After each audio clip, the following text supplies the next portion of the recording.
પૂજ્ય પ્રાતસ્મરણીય વિજયદાસ બાપુ, હમણાં જ આપણે જેમને સાંભળ્યા ભારતીય જનતા પાર્ટીના પ્રદેશના પૂર્વ મંત્રી, એક્સપોર્ટ કોર્પોરેશનના પૂર્વ ચેરમેન, જાણીતા એડવોકેટ મુરબ્બીસિંહ જગદીશભાઈ, આ સમાજના સન્માનનીય પ્રમુખ, મારા મિત્ર, મારા પાડોશી, અને કંઈ રચનાત્મક કરવા માટેની સતત જેની એક ધગશ છે. ગાંધીનગર જિલ્લામાં આદર્શ ગામ તરીકે સતત 3 વાર શકરાભાઈ સાહેબની નિશ્રામાં આ વિરાટલાવડી ગામે એ શ્રેષ્ઠ ગામ પંચાયતનો એવોર્ડ જેના નિશ્રામાં પ્રાપ્ત થયો છે એવા ભાઈ ચંદ્રેશભાઈ. સામાજિક સમરસતાનું બાપુ ઉદાહરણ એટલા માટે કે ચંદ્રેશભાઈ ઓપન સીટ પર જીત્યા છે. ઓપન સીટ પર જીત્યા. મને થોડી તકલીફ પડી હતી એમાં. ટીવી ઉપર મેં એમને અભિનંદન આપ્યા હતા એક ડિબેટમાં, તો કેટલાક લોકો નહોતું ગમ્યું. એ ચૂંટણી લડતા હતા તો મેં અભિનંદન આપ્યા કે આ ગામે પાછલા 5 વર્ષમાં જે વિકાસ કર્યો છે એના આધારે ઓપન સીટ પર ગામે ચંદ્રેશભાઈને ઉભા રાખ્યા છે. હું પણ એમને જીતાડવા માટે અપીલ કરું છું. તો પછી મને થોડી તકલીફ પડી હતી, પણ બધું પૂરું થઈ ગયું, તો આ વાંધો ના આવે. મુરબ્બીસિંહ રાજુભાઈ, ભાણિયા સાહેબ, પરીખ સાહેબ, શકરાભાઈ, મુરબ્બી સોમભાઈ, ગરુદન ગામમાં 3 વખત આ સરપંચ તરીકે અમે સાથે કામ કર્યું છે. મારી પાર્ટીમાં પણ સાથે કામ કર્યું છે. ઘણા બધા મિત્રો, દયાભાઈ અમારા પૂર્વ સામાજિક ન્યાય સમિતિના ચેરમેન છે, ગણપતભાઈ, રમેશભાઈ, અમારા જસુભાઈ છે, અનેક મિત્રો સાથે પણ પાર્ટીના સામાજિક અને રાજકીય કામમાં કામ કરવાનો મોકો મળ્યો છે. એવા આપ સૌનું હૃદયપૂર્વક સ્વાગત કરું છું અને અભિનંદન પાઠવું છું કે બાબા સાહેબને સાચા અર્થમાં શ્રદ્ધાંજલિ આપવાનું કામ થયું છે. કોઈ પણ મહાપુરુષને આપણે જન્મજયંતિ કે પુણ્યતિથિ ઉજવીએ, એમની પ્રતિમાએ કે એમના ફોટો આગળ ફુલહાર કરીએ, બહુ સરસ સરસ પ્રવચન કરી દઈએ, તો એની જન્મજયંતિની, એની પુણ્યતિથિની ઉજવણી આપણે એની સાઈઝ પ્રમાણે નથી કરતી. માત્ર વાતોના બડા કરીએ છીએ. સામાજિક આગેવાનો ભેગા થઈને ફુલહાર કરી દે, રાજકીય આગેવાનો મત લેવા આવે અને પછી એ ફુલહાર કરીને જતા રહે. પણ ખરેખર જો કોઈ મહાપુરુષને શ્રદ્ધાંજલિ આપવી હોય તો એ સમાજે, સર્વ સમાજે એને ચિંધેલા માર્ગે ચાલવું પડે. એના આદર્શોને આપણા જીવનમાં ચરિતાર્થ કરવા પડે. અને એમણે કલ્પનાનો સમાજ, એમની કલ્પનાનું ભારત બનાવવાની દિશામાં એમણે આપેલા જે માર્ગદર્શન છે એને આધારે નાગરિક તરીકે, સમાજના વ્યક્તિ તરીકે મારી જે જવાબદારી છે, જવાબદારી પૂરી કરવામાં આપણે પૂરક બનવું પડે. ત્યારે જ બાબા સાહેબને સાચી શ્રદ્ધાંજલિ કરાય. અહીંયા આ છેડાલ પ્રણાગના રોહિત સમાજના સૌ કારોબારી સભ્યો, સૌ પદાધિકારીઓને, ડાયસ પર બેઠેલા સૌ દાતાઓને નતમસ્તક વંદન કરું છું કે એમણે સાચા અર્થમાં બાબા સાહેબને શ્રદ્ધાંજલિ આપી. સમાજમાં શિક્ષણની જ્યોત જગાવવાનું કામ બાબા સાહેબના જે વિચારો હતા, બહુ ઓછા લોકો, કદાચ તમે પણ જાણતા હશો કે બાબા સાહેબે સમાજ નવરત્નમાં છેક છેવાડાના માનવી સુધી પહોંચવાનો એક સંકલ્પ કર્યો હતો કે સામાજિક સમરસતા માટે, એવા ભારતની નિર્માણ માટે વાત કરી હતી. સરદાર વલ્લભભાઈ પટેલે અખંડ ભારતની વાત કરી હતી કે સૌ રજવાડાઓ એક થઈ જાય અને એક સરસ ભારત બને. પણ એ અખંડ ભારતમાં સમરસ ભારત બનાવવાનું કામ, એ વિચાર બાબા સાહેબે બંધારણમાં આપણને સૌને આપ્યો. અને એટલે સમરસતા આપણા સૌનો મૂળ મંત્ર રહેવો જોઈએ. સામાજિક સમરસતા આપણા સૌના મૂળ મંત્રમાં રહેવો જોઈએ. અને એટલે જ પાછલા 10 વર્ષોમાં બાબા સાહેબે જે રીતે 42 થી 46 સુધી અંગ્રેજોની સરકારમાં કામ કર્યું, અંગ્રેજોએ એમની ક્ષમતાનો એને ખબર હતી. બાબા સાહેબની એટલી બધી ડિગ્રી હતી ને, આજે આ શિક્ષણનો કાર્યક્રમ છે. આજે આપણે શિક્ષણનો કાર્યક્રમ કરીએ છીએ. સમાજને શિક્ષિત, દીક્ષિત કરવાનું કામ આ છેડાલ પ્રણાગના રોહિત સમાજે ઉપાડ્યું છે. ફરીથી એમને વંદન સાથે અભિનંદન પાઠવું છું. પણ બાબા સાહેબે એ વખતે પણ વાત કરી હતી, એમની પાસે જેટલી ડિગ્રી હતી મને પણ યાદ નથી. એમનું આખું લિસ્ટ જોઈએ તો સમગ્ર ભારત વર્ષમાં એટલું ભણેલો કોઈ વ્યક્તિ નહોતો. એ વખતે વિદેશની જે યુનિવર્સિટીઓમાં ડિગ્રી મેળવવાની, અને કેવી મુશ્કેલ પરિસ્થિતિમાં જન્મ્યા હતા, કેવા કુટુંબમાં જન્મ્યા હતા, અને તેમ છતાં આટલી ઉચ્ચ ડિગ્રીઓ પ્રાપ્ત કરી અંગ્રેજોએ પણ એના કેબિનેટમાં 42 થી 46 રાખ્યા હતા. કેમ? શિક્ષિત હતા. કેમ? સમજણ હતી. કેમ? એમનામાં જ્ઞાન હતું. જ્યાં પણ જ્ઞાન છે, જ્યાં પણ શિક્ષણ છે, ત્યાં વિકાસ આપોઆપ આવે છે. જેવી રીતે લક્ષ્મી અને સરસ્વતી સાથે આવે છે એ પ્રમાણે આ જ્ઞાનની સાથે સાથે સમૃદ્ધિ ઓટોમેટિક આવતી હોય છે. બાબા સાહેબને પહેલી સરકાર જે નિમાયેલી સરકાર હતી એમાં પણ બાબા સાહેબને મંત્રી તરીકે રાખ્યા હતા અને શ્રમ મંત્રી જવાબદારી હતી. શ્રમ મંત્રી કેમ? એમના મનમાં હતું કે દરેક હર હાથ કો કામ, દરેક વ્યક્તિ મુખ્ય ધારામાં આવે, પ્રત્યેક વ્યક્તિને શિક્ષણ મળે, પ્રત્યેક ખેડૂતને દીકરાને રોજગારી મળે, પ્રત્યેક દીકરીને કામ કરવાનો અવસર મળે. અહીંયા મોદી સાહેબે હમણે નારી શક્તિ વંદન અધિનિયમ લાયા, મહિલાઓની રાજકીય ભાગીદારી. બાબા સાહેબે એ વખતે વાત કરી હતી કે બહેનોને કામ કરવાનો અધિકાર મળે.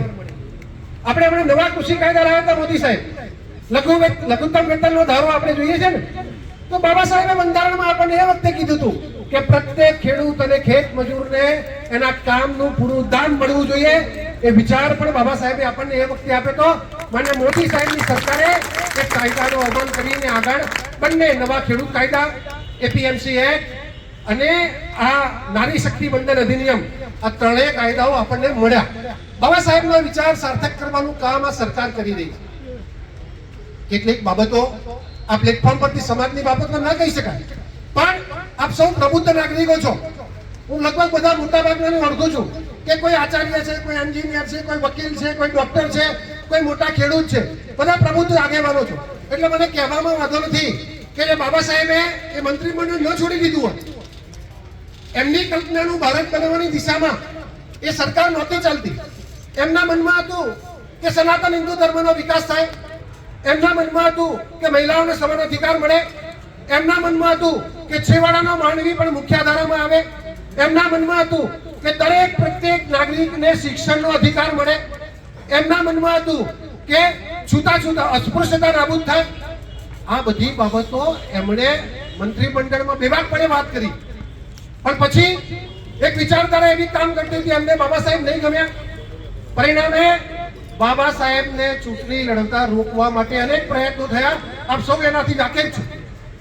બાબા સાહેબના મતદાર મંડળમાંથી 75,000 મત એમના અનુયાયી જે મત હતા, બાબા સાહેબ હારી જાય એટલા માટે એટલા મત કાઢી નાખ્યા હતા. કેટલાને ખબર છે?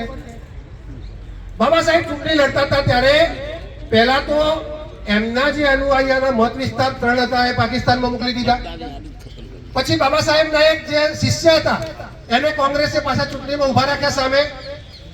પંડિત જવાહરલાલ નહેરુએ ખુલ્લેઆમ પ્રચાર કર્યો અને 75,000 મત નાબૂદ કર્યા. બાબા સાહેબ ખાલી લોકસભામાં ના આવે. કેમ ના આવે? સાચી વાત કરે, ગરીબોની વાત કરે, વંચિતોની વાત કરે, મહિલાઓની વાત કરે, ખેડૂતોની વાત કરે, ગામડાના ગરીબ માણસની વાત કરે. એ વાત એમને પસંદ નથી. અહીંયા આપણે કોઈ રાજકીય અવલોકન નથી કરતા, પણ આદરણીય અટલજીએ એમની જોઈન્ટ સરકાર વીપીસીની સરકારમાં 1990 એમને ભારત રત્ન આપ્યો. એ પહેલા આખા પરિવારને મળી ગયું. બાબા સાહેબ જેવું વ્યક્તિત્વ સરદાર વલ્લભભાઈ પટેલ અને બાબા સાહેબ આંબેડકર પહેલેથી એમને ખૂટતા હતા. આજે આ સરકારે વિશ્વનું સૌથી મોટું એક સ્ટેચ્યુ ઓફ યુનિટી બનાવ્યું સરદાર સાહેબ માટે, અને બીજું સ્ટેચ્યુ ઓફ ઇક્વાલિટી મુંબઈમાં જે બની રહ્યું છે, 50% કામ પૂરું થયું છે. વિશ્વનું સૌથી મોટું સ્મારક બાબા સાહેબને શ્રદ્ધાંજલિ માટે આ સરકાર બનાવી રહી છે. ત્યારે આપણી જવાબદારી બને આપણે પણ આપણાથી બનતો બાબા સાહેબના આદર્શોનો પ્રચાર અને પ્રસાર કરીએ. ક્યાંક નાનકનું ફૂલ નહીં તો ફૂલની પાખડી આપણે આ બાબા સાહેબ આંબેડકર જન્મ જયંતિ મહોત્સવનું આખું વર્ષ ચાલી રહ્યું છે, ત્યારે ક્યાંક ને ક્યાંક માત્ર 14મી એપ્રિલે નહીં, માત્ર બાબા સાહેબની આપણી પ્રતિમા મળે ત્યાં વંદન કરીને નહીં, પણ એમણે જે કામ સોંપ્યા છે કામ કરવા માટે આપણાથી બને એટલું ફૂલ નહીં તો ફૂલની પાખડી પ્રયત્ન કરીએ એવી આપ સૌને નમ્ર વિનંતી કરું. તમે જુઓ, બાબા સાહેબનું પંચતીર્થનું ડેવલપમેન્ટ પણ થઈ ગયું. એક સમય હતો કે દિલ્હીમાં 50-50 એકરની કેટલી સમાધિઓ છે ને, બાબા સાહેબને ત્યાં નહીં જગ્યા મળી. બાબા સાહેબનું જે મકાન હતું એને સ્મારકમાં ફેરવવાની વાત હતી, એની મંજૂરી નહીં મળી.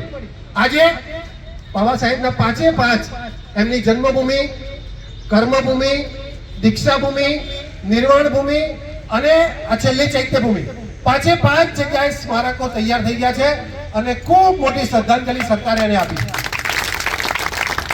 ઘર ઘર સુધી જય ભીમનો નારો પહોંચે, બાબા સાહેબની સુવાસ, સમરસતાનો મંત્ર એમણે જે આપ્યો તો એ દેશના 140 કરોડ લોકોના ઘરે ઘરે પહોંચે એ માટે ખૂબ મોટું ભેજું મોદી સાહેબે લગાડ્યું. અને ટેકનોલોજીનો જમાનો છે ને, ભીમ એપ, બધા ફટાફટ પૈસા ટ્રાન્સફર કરીએ છીએ તો ભીમ એપના માધ્યમથી પ્રત્યેક યુવા, પ્રત્યેક વ્યક્તિના ખાતા મોબાઈલમાં બાબા સાહેબને પ્રસ્થાપિત કરવાનું કામ પણ આ સરકારે કર્યું. આજે ભીમ એપથી આપણે બધા યુપીઆઈ ટ્રાન્ઝેક્શન કરીએ. ટપાલ ટિકિટનો કોઈને વિચાર આવે? બાબા સાહેબના નામની ટપાલ ટિકિટ બહાર પાડવાનું કામ પણ 2019માં આજ સરકારે કર્યું છે. આવનારા દિવસોમાં આ યાત્રા ખૂબ આગળ વધે. હજુ ખૂબ કરવાનું બાકી છે. ત્યાં ગુજરાતમાં થયું છે, હજુ બીજા રાજ્યોમાં પણ ખૂબ બાકી છે. હું ગઈકાલે એક ડિબેટમાં વાત કરતો હતો, ઘણા મિત્રોએ કીધું કે ભાઈ તમે રાજકીય અવલોકન નહીં કરો, આપણે કોઈ વાત રાજકીય નથી કરવી, પણ જે કર્યું છે એને બિરદાવીએ, જે બાકી છે એની ઉઘરાણી કરવી કે ભાઈ જે શું નથી થયું તો આ કરવાની જરૂર છે. હજુ પણ ભણવાનો અધિકાર વધારે મળે, દીકરીઓ માટે વધારે રિઝર્વેશન મળે, હજુ પણ ક્યાંક ઉત્તરના રાજ્યોમાં છૂટાછૂટ હોય તો એ નાબૂદ થાય, અથવા મુખ્ય ધારામાં ધારો કે નીટમાં આપણે અનામત નહોતી તો આપણે લાવ્યા, ક્યાંક નવોદય શાળાઓમાં નહોતી તો આપણે લાવ્યા, જામિયા મિલિયા યુનિવર્સિટી નહોતી તો આપણે લાવ્યા. તો જ્યાં નથી ત્યાં 10 વર્ષમાં જેટલું થયું એટલું કર્યું છે. બાકીનું પણ તમારા બધાના માધ્યમથી, આવા સંત પુરુષોના માધ્યમથી, આવા વડીલોના માધ્યમથી, સમાજના આગેવાનોના માધ્યમથી જે પણ ધ્યાન કરવામાં આવે, હું ખાતરી આપું છું કે બધું કામ પૂરું કરવાની દિશામાં અમારી પાર્ટી અગ્રેસર રહેશે. આપણે સૌએ સાથે મળીને બાબા સાહેબને, ઘણા લોકો સરદાર વલ્લભભાઈ પટેલને એમ કે ગુજરાતના પનોતા પુત્ર. અરે ભાઈ, ગુજરાતના નહોતા, આપણે કેમ એને નાના કરી દઈએ છીએ? એ તો આખા દેશના લોખંડી પુરુષ છે. એમ બાબા સાહેબ પણ કોઈ સમાજના નથી. બાબા સાહેબે સર્વ સમાજનું કલ્યાણ કરવાની યોજનાઓ આપી, સર્વ સમાવેશી સમાજની ભારતનો વિકાસ કરવા માટેની દ્રષ્ટિ બંધારણથી કોઈ આપી હોય તો એકમાત્ર બાબા સાહેબે આપી. અને એટલે આજના પવિત્ર દિવસે આપ સૌને વંદન કરી, આપ સૌને નમ્ર અનુરોધ કરું છું કે વ્યક્તિગત જીવનમાં, સમાજ જીવનમાં, નોકરી ધંધાના સ્થળે કે રાજકીય આગેવાન તરીકે જ્યાં પણ કામ કરતા હોય, કોઈ પક્ષાપક્ષીથી પર ઉઠી અને આ જે વિચાર છે, ચલો જલાએ દીપ વહાં જહાં અભી ભી અંધેરા હૈ, નથી પહોંચ્યું ત્યાં પહોંચાડવાનો જે મૂળ મંત્ર છે, પંડિત દીનદયાળ ઉપાધ્યાયજીએ પણ એ મંત્ર રાષ્ટ્રીય સ્વયંસેવક સંઘના માધ્યમથી આપણને આપ્યો છે. ત્યારે આપણે એ મંત્રને સાર્થક કરવા માટે, એ વિચારધારાને બળ આપવા માટે વ્યક્તિગત, સામાજિક, સામૂહિક રીતે પ્રયત્ન કરીએ અને આ બાબા સાહેબની જન્મજયંતિનો મહોત્સવ દિવ્ય ભવ્ય રીતે ઉજવાય, સાચ અર્થમાં ઉજવાય, આવા શિક્ષણના મહાયજ્ઞો કરીને ઉજવાય, વ્યસન મુક્તિના યજ્ઞો કરીને ઉજવાય, સમાજના ખોટા ખર્ચા નાબૂદ કરીને ઉજવાય. અને આ બધા પ્રયત્નો થકી આ સમાજ પણ મુખ્ય ધારામાં આવે એવા પ્રયત્નો થાય એવી વિનંતી સાથે વિરમું છું. ફરીથી બાબા સાહેબના ચરણોમાં વંદન કરું છું. આપ સૌને પણ અભિનંદન આપું છું. આ ટીમને પણ, પ્રમુખશ્રીને પણ અભિનંદન વિરમું છું. જય ભીમ. બાબા સાહેબ તું આગે મળો. બાબા સાહેબ અમર રહો. બાબા સાહેબ, બાબા સાહેબ, બાબા સાહેબ, બાબા સાહેબ.